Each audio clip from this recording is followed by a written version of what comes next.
What's up guys, Simply Procust here. We're doing a Qliphort deck profile in Tournaments WA, 890 Hay Street, WA Perth, in sunny, very hot indeed, Australia. Very hot Australia. Good job. Australia, mate. Australia. Don't sweat please. Alright, so let's go on the deck profile. Right now. Okay. Triple Scout. Once per turn, he searches any of your other cards. At a cost of 800 life points. I don't really notice. I'm too busy winning. Plus, everyone upstarts me, so. That's true.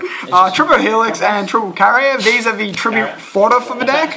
They're both. Oh, let me just tell you the effects for all the Qliphort cards. You can normal summon it without tribute, so they're not dead in hand. If you do, they become level 4 with 1800 attack. And they're unaffected by monster effects that activate with a level lower than their current level. So if they're level 4, they're unaffected by level 1, 2, and 3, and rank 1, 2, and 3. That's if they're tributed. No, just at all. Oh, really? If they're tribute summoned, they're level 6, so they're immune to level 4s and 5s as well as 1s, 2s, and 3s, so you get that bonus. When Helix is tributed in any way, he gets to pop a spell or trap on the field. When Carrier is tributed in any way, he gets to bounce a monster on the field. So you put them out and then tribute them for your big guys, or you can even tribute them for each other for no extra effects, but just the pops and the bounces. 2 disc, he's your level 7, so he requires 2 tributes to trigger these guys, and then when he's tribute summoned, and like the others you can summon him without tribute, he's immune to monster effects, blah blah blah. When it's tribute summoned, you can special summon any 2 Qliphorts from the deck. Oh, and when they're special summoned, they lower the levels as well. And then 1 Shell, who's the level 8, when he's tribute summoned, he can attack twice and does piercing damage. These guys are 24, these are 28, so it's pretty strong. Double summon, Odd-Eyes, you need Scout to win most of the time. This guy searches Scout, so that's pretty cool. He also searches that card, Tramplings. Tramplings is pretty good in the deck because when you Pendulum summon, you can return a Pendulum card you control to hand. So you can return Scout to hand to then replay it and get a second search for the turn. You can also use it to Exceed summon, which you normally can't special summon any monsters to get clean monsters if you control any Qliphorts in the Pendulum zone. If you have these 2, this guy bounces that. He doesn't start your special summoning, so then you make rank 4s with all your monsters that become rank 4 when you Pendulum summon them. So that's pretty good. You're using for the extra searches and to make bigger pushes.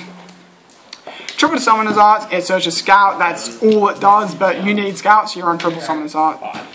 Triple Sacrifice, this card is pretty amazing. It has, I think, 4 effects. The first one is a 300 attack boost and a clean monster. Second effect is the monster equipped can't be destroyed in battle. And the third effect is it can be treated as a double tribute for a tribute summon. So if you put it on a Genome or a Helix or anything, you can then tribute summon the shell or the disc with just 1 monster. And when this card is sent to the graveyard from the field by any means, you get to search your deck for any Qliphort monster, including Scout, who can search it. So it's kind of a mini loop you've got there to make sure you always have access to a Scout. Double Duality, the deck's, you need to see Scout, so it helps you get there. Plus it helps you see other unsearchable cards such as all my spell and traps that you might want. For the spell cards, we also have Double Chalice and Double MST. Chalice negates the effects of my Qliphorts, giving them the attack back, so they go to 24-28 instead of 18. Plus it negates your opponent's monster effects, which is always good.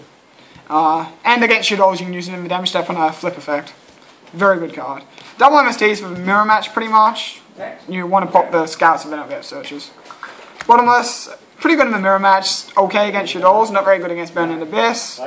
But if they Pendulum summon 3 or 4 guys, use this, they all get banished. That pretty much wins the game. Compulse is a very versatile card. No cost bouncer card, I'd run more if I could. Triple Emptiness, because Emptiness is broken. We all know what it does. It's a Floodgate for Shadows, Floodgate for Burning Abyss. And the mirror, it's pretty decent, but not incredible. And then there is the other Floodgate, Skill Drain, at 3. Skill Drain is what makes the deck good. You can run Skill Drain, all you want is to get their attack back. You get free summon 2400 beaters that you can then summon for free every turn if they die. And it just screws over every other deck, except like Yang Zings, who no one cares about. Triple Trapstun. You can see Mason crying. Trapstun turns off Skill Drain, Trapstun turns off Emptiness, it also turns off my opponent's traps, and you can OTK in this deck very easily, so then Trapstun, then OTK, and even if you don't, at the end of the turn, your Skill Drain and Trap Vanities turns back on. My last card is Climate Change. Awesome name, awesome card. You can add up to 3 different face-up Qliphort cards from your extra deck to your hand, So if they kill your tool a couple of times, you use this, you get 3 cards back. That's a +2. I only main one because I side a second one to counter-side Fairy Winds and stuff. Extra deck. You can't special summon non-Qliphort cards when you have any Qliphort Pendulum, and run no Qliphort extra deck cards. So all of these are very situational. Lorcasaurus, you can make it with double Tool, because Tool doesn't change his level.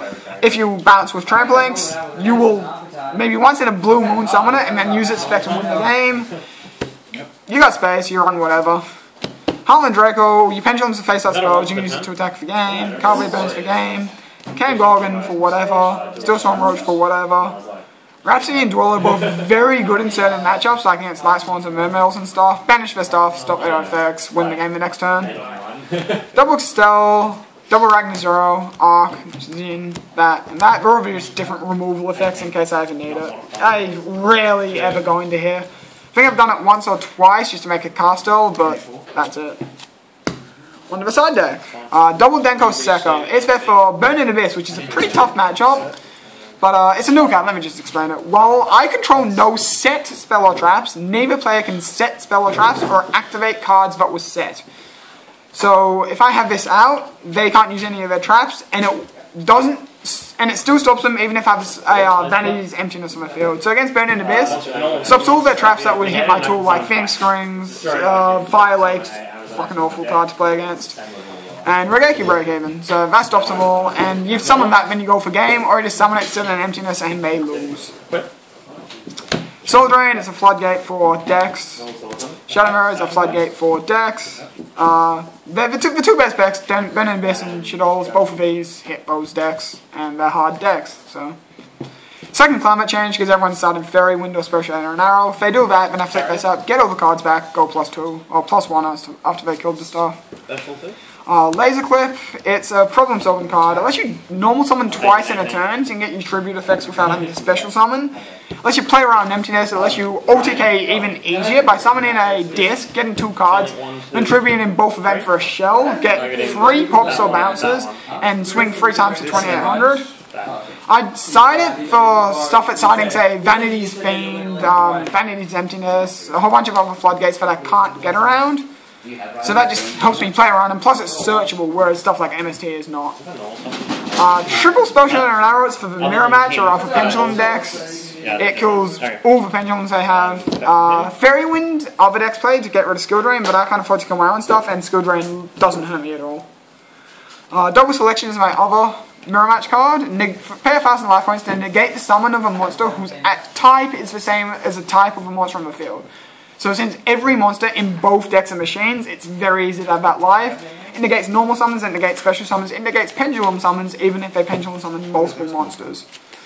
So pretty good in the Mirror Match. And then I've just got Light Imprisoned Mirror for the Rogue, Light Swans. This doesn't negate summon of a monster. Does that negate, like, multiple summons or just... Yes, multiple summons. Are you sure? Yes. Okay, I don't care that. Same as Warning, and apparently in the TCG, Blackhorn does the same. You saw the thing with, like, Thunder King and Blackhorn. Yeah, Thunder King only negates 1. Yeah. Blackhorn will negate 1 when it gets reprinted, but until then it negates multiple. That's what I've been told. Yeah. The Selection and every other summon negation card can negate multiples. So that's why I run that instead of... I run it instead of Blackhorn because it negates normal summons. So I can negate a disc normal summon, and they just go like massive neg, and then I win. Yeah. And Double Light Mirror just for Satellanites, Hieratics, Light Swans, Rogue decks. Satellanites are probably the strongest Rogue deck, so if I've got a couple of spaces free, I might put in Light Imps. It's pretty good against them. And that's it. And do you have anything else to say? That's really... It's a really OTK-centric deck, but even if it doesn't OTK, it's got just so much stalling power with the pendulums that you get back every turn.